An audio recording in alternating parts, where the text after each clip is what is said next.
If I mention them to you, the first thing you'll think of is aliens, and that would be wrong.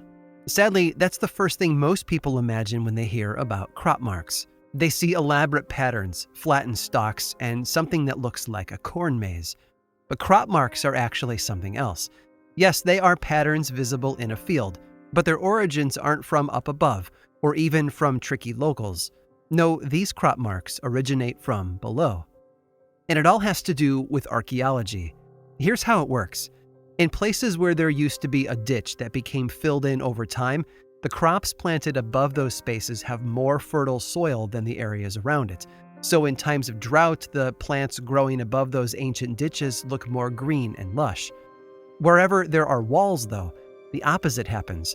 The soil there is more shallow than other areas. So during a drought, the plants growing above them look dead and yellow.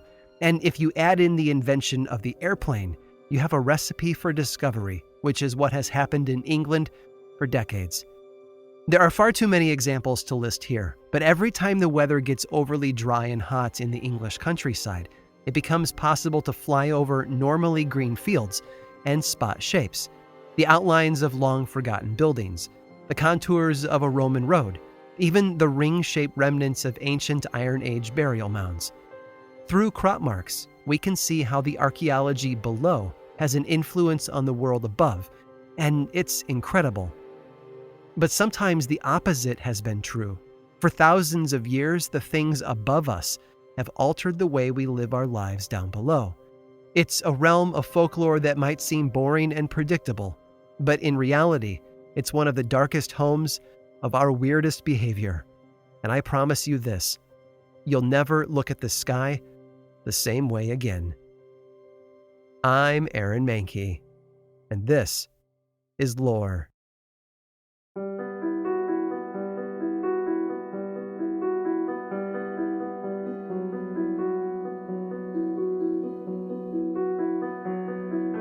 Our weather isn't a mystery to us today. We have computers in our pockets and on our wrists that give us up-to-the-minute temperature readings. We can receive notifications for upcoming rain. There are even AI-driven services that tell us where the clouds will be in the future. For us, there's very little that's magical about the weather. We also have one other problem, if I can call it that. We don't depend on the weather for our food. We depend on our paychecks and transportation to the grocery store. Inside, we can buy things that normally wouldn't be in season in our neck of the woods, and we can stock up for months or just buy a little.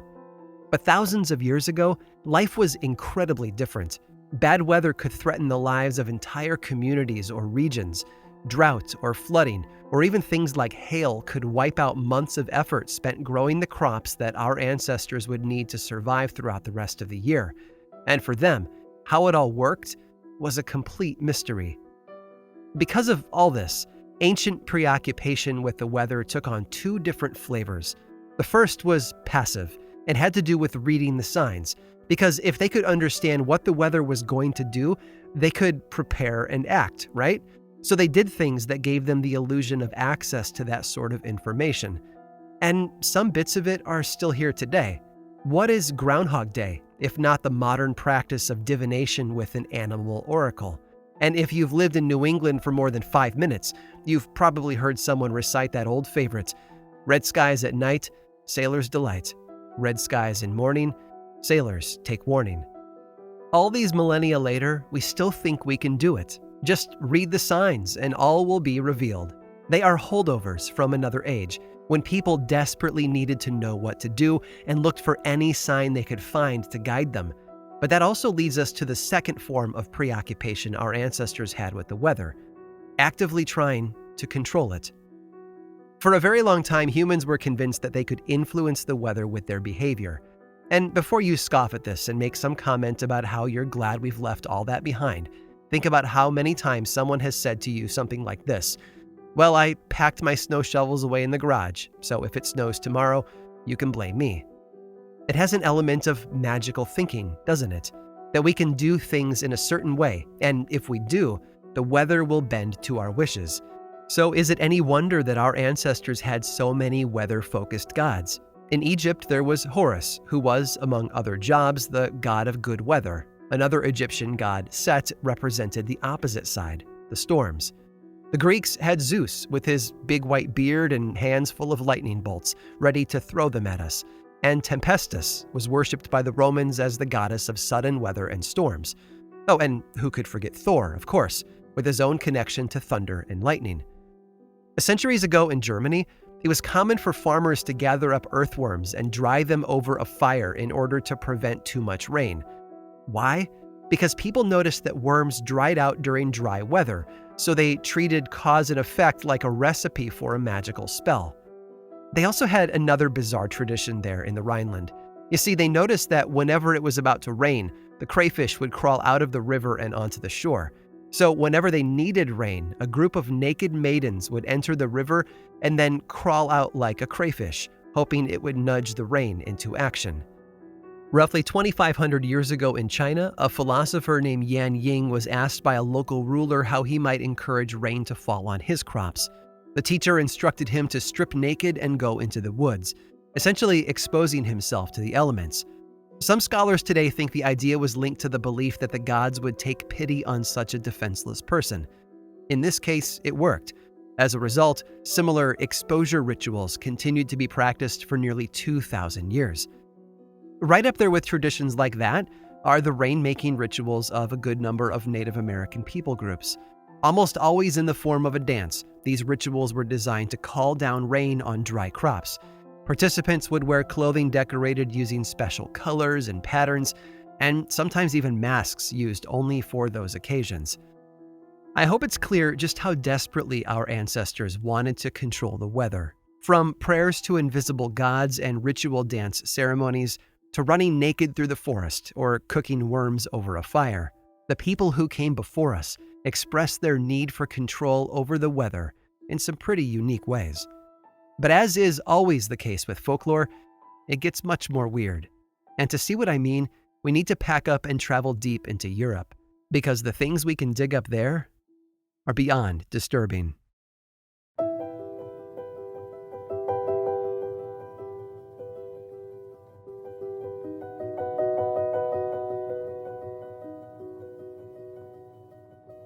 We have to start out by laying down the rules of the game. Before Christianity entered the picture between the 7th and 12th centuries, the Slavic people of Eastern Europe had some pretty unique beliefs. And even when the church moved in and started changing things, a lot of those old beliefs stuck around. First, there was a strong belief in the burial of the dead as a sort of wedding ceremony between the deceased and the earth, referred to in some traditions by the super appealing name of Mother Moist Earth. By interring the body of the dead into the ground, people believed they were, in some magical way, planting seeds, but not all of those seeds were good.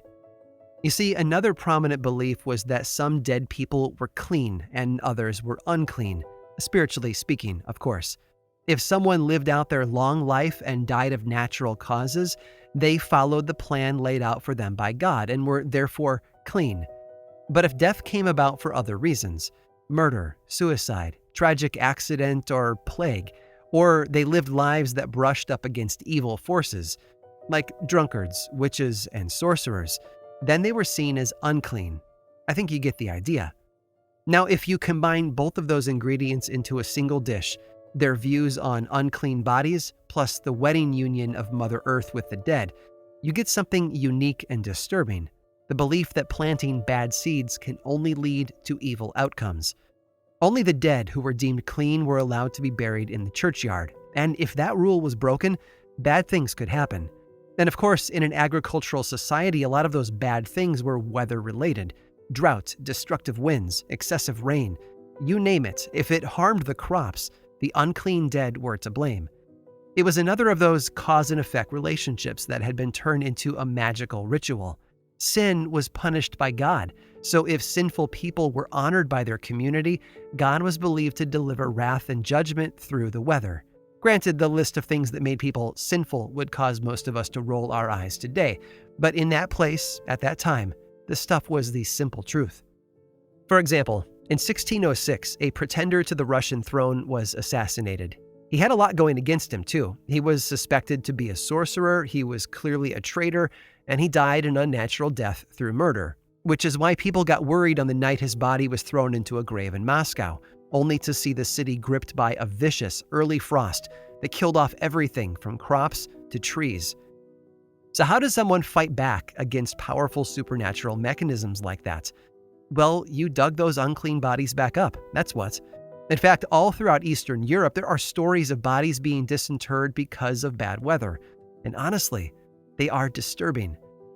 In 1515, a Greek monk named creatively Maximus the Greek was working in Moscow when he actually witnessed a number of these weather-related exhumations. He wrote about how the corpses of those who died by murder or drowning were dug up, carted out into the open countryside, and then left on the ground exposed to the elements. In 1891, a Russian woman died of intoxication, and after her burial, the community experienced a drought. That symbolic connection between her overindulgence in drink and the absence of rain, a drink for the earth, was obvious to locals, so her corpse was exhumed and dumped into the nearby river, hoping it would call up some rain. One of my favorite examples happened when a drought swept through a Czechoslovakian village in the summer of 1900. Locals went looking for answers, and what they came up with was the realization that their schoolmaster had died months before and been buried with his head resting on a feather pillow. So they dug him up and removed the pillow, hoping for rain. And in 1868, people in the Tereskans region of Russia became so frustrated with their own drought that they dug up the coffin of a man everyone believed had been a sorcerer, opened the lid, and then hit the corpse over the head while chanting, "Give us rain." They then poured water over the body, again connecting it to the wish for rainfall, and then reburied it. I think it's clear how our dependence on the weather for healthy crops has led many cultures to develop unusual traditions, even going so far as to violate the burial of the dead in search of answers. Over time, it's been labeled as taboo by the church and illegal by governments, and yet even as the decades ticked by, it has kept on popping up. And in one instance in particular, it did more than disturb people. It led to tragedy.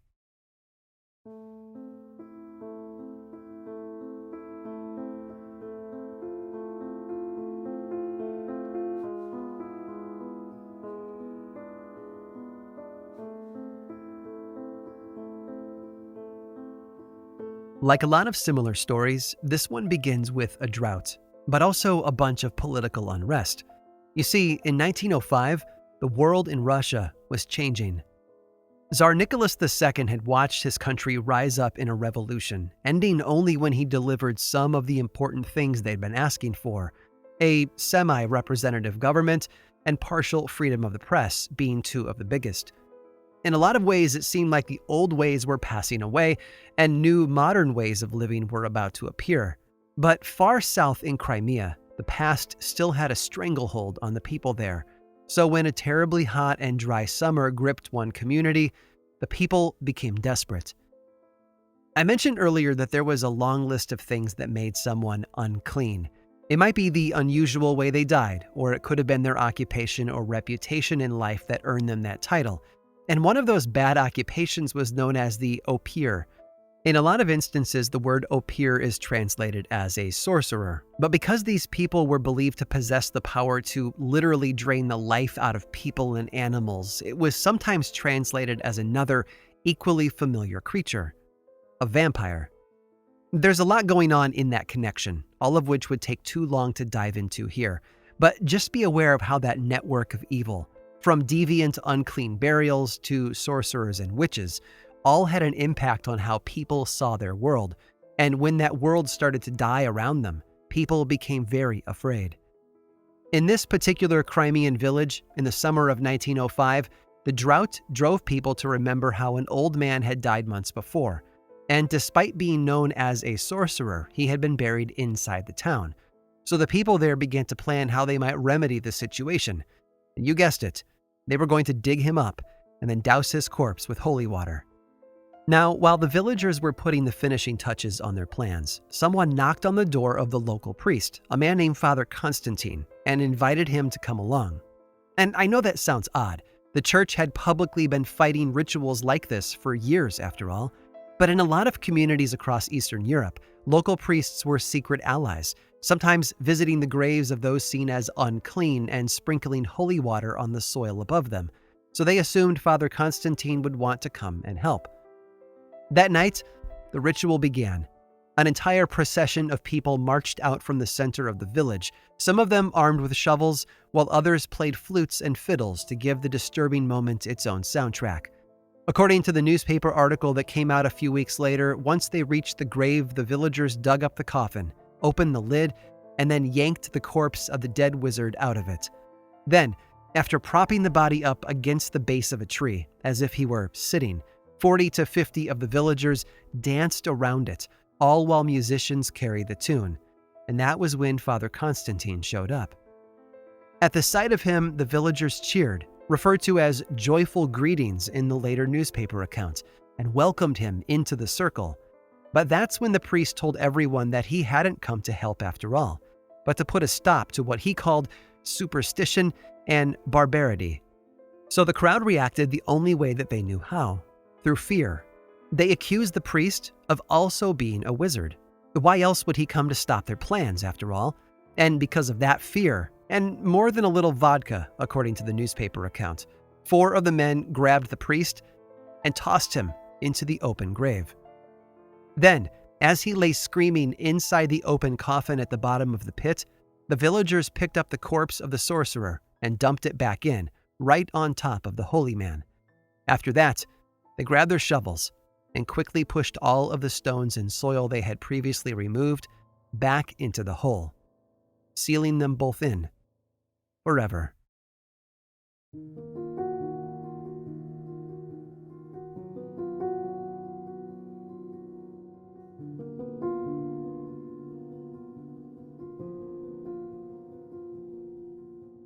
Intersections are a place of power.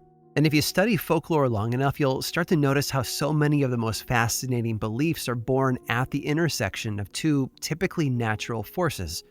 When it comes to weather folklore, that intersection occurs at the place where 2 human characteristics join forces: our innate desire to control things and our strong survival instincts. When the very lives of our community are on the line, unusual weather often comes with the forecast of cloudy with the chance of death. As I mentioned earlier, both the church and various governments have done their best to put a stop to these ancient rituals. Remember the story of the woman who died from intoxication, only to have her body exhumed and tossed into the river?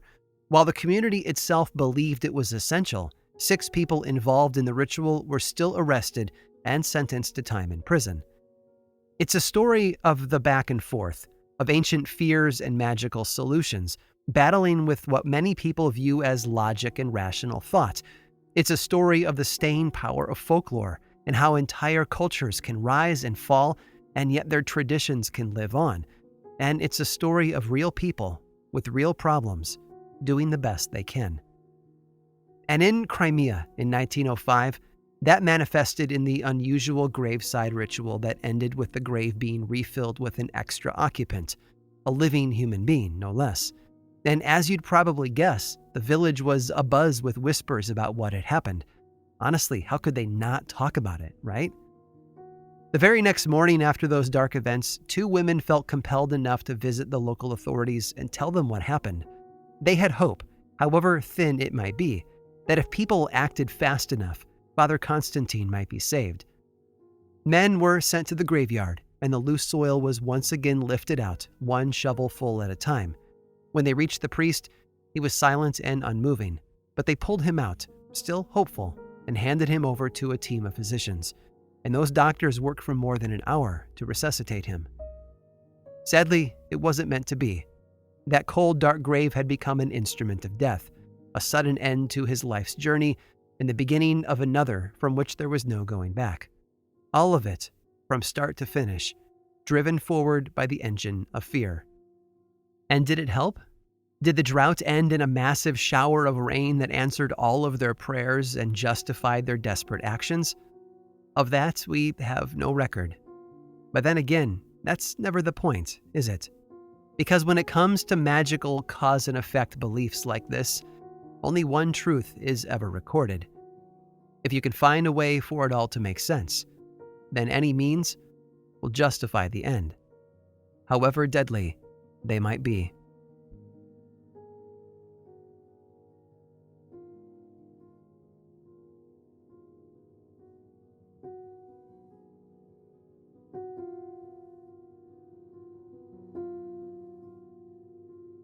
Stories of weather folklore are always a good way to bring a smile to someone's face or get them shaking their head in bewildered confusion. Either way, they never fail to entertain, and they never really go away because the weather is always there, always present, and always important. And there's another branch to these stories that deserves exploring. In fact, I have another fantastic story to share, and I can't begin to tell you how striking it is. Stick around through this brief sponsor break to hear all about it.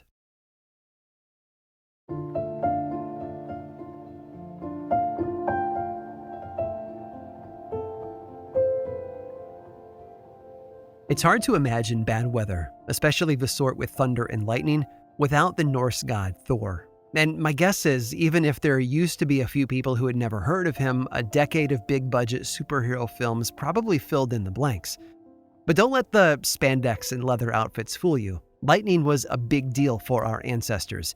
In fact, it often acted like a bookmark, pointing out the moment where the divine stepped into the mundane, if only briefly. According to Durham University professor Elizabeth Warren, the ancient Greeks held lightning in such high regard that they often built temples on the locations of known lightning strikes.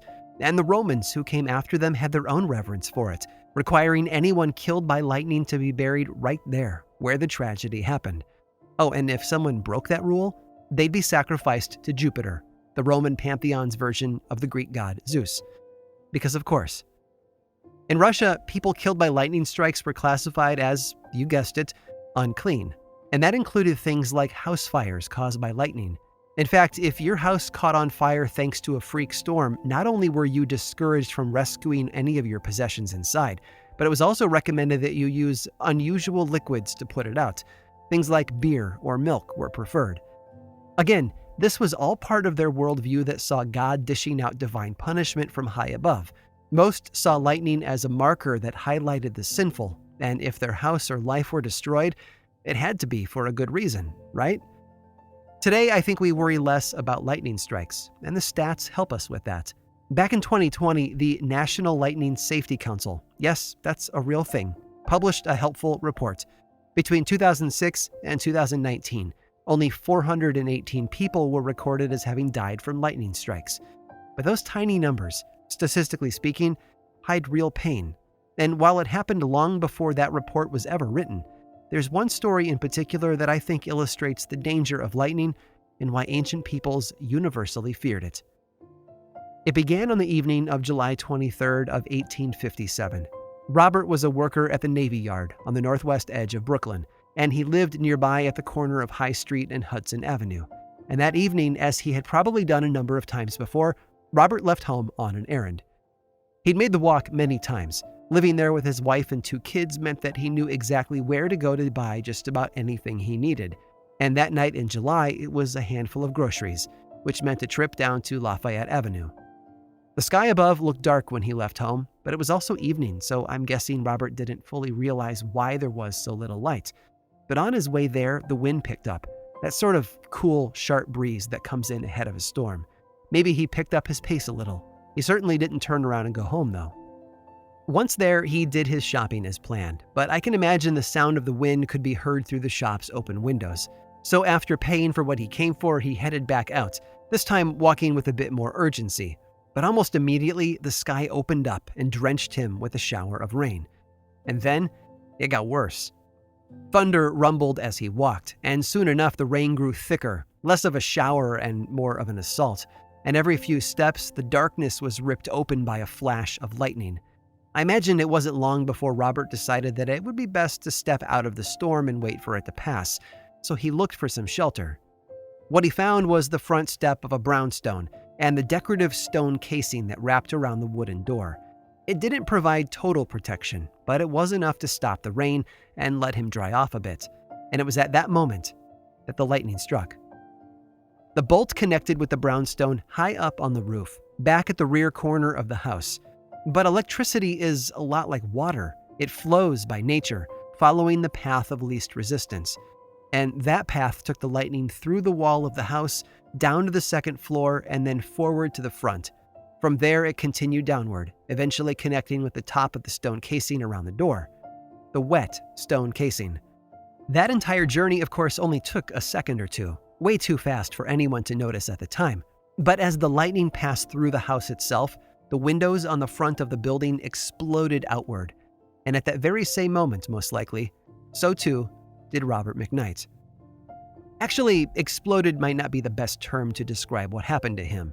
The medical examiner would later report that the lightning entered Robert's brain through the left eye, having jumped the short distance from the stone casing above. Once inside him, it shot straight down to the ground, passing through him in an instant. When the windows exploded, the homeowner ran to the front door to see if any other homes in the neighborhood had been damaged. But as soon as he opened the door, he stopped, because there, standing on his front steps, was a man, Robert, and that man was on fire. But Robert was already dead. The lightning had killed him instantly and then blown all of his clothing below his belt into nothing more than a bunch of ribbons. Even his boots were destroyed, and the foot through which the lightning had exited had been smashed to pieces. The newspaper account of his death has that delightful yet creepy perspective that so many Victorian papers had at the time. Yes, it recounted his final tragic moments, but it also took time to list out the contents of his pocket. Not much, if you're wondering, although the gold coins he had with him managed to survive. The weather, like so much of life, is entirely unpredictable, and that's probably why it fascinates us so much. We long to put logic to it, to wrap it in clothing we can understand. And even then, just when we think we've got it, it throws a curveball at us. Or, in this case, a lightning bolt. It's no wonder that humans have longed to control it. But given all we know about the weather, perhaps we should fear it instead.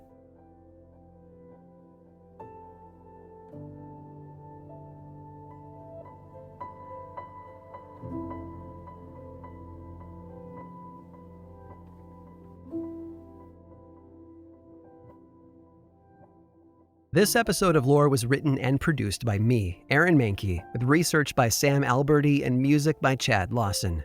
Lore is much more than just a podcast. There's a book series available in bookstores and online, and 2 seasons of the television show on Amazon Prime Video. Check them both out if you want more lore in your life.